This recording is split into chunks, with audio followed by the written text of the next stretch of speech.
Selamünaleyküm hürmetli abunəçilərimiz. Bağadakı evki hafta solar kanalımız Güzat Baroç hürmetli yurttaşlar. Bugün 2026 yıl 10 avqust növbətdəki savdamız Cobalt mexanika oldu. Maşın 2018 yılda işləb çıxarılan 100% radno 100 min yürgen benzində.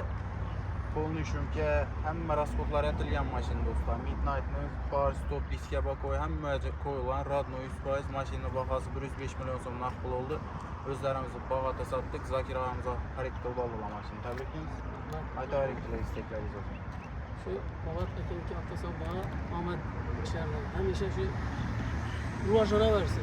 Sıra bir bize kayıtmaz şu ruhajana acayip olur.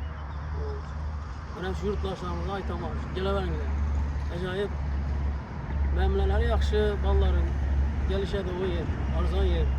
Size tesbih etem hemen. Ahmet işe. Tabii o için rahmet izullah versin. Türkiye oğlu versin ilayim. Dostlar Midnight diske, far, stop, bakoy diskler. Həmməs GM orijinal Midnight disk qoyulan maşın 100 min yürgen polik çıxı polni şümkə boladı. Narxı 105 milyon som naqd pul oldu. Absolut radnoy təyyarı. Gələrəsə şunun zor baxada, zor halətli. Pul nasıl stoyt nərsə alaman desəyizə bizə də köp.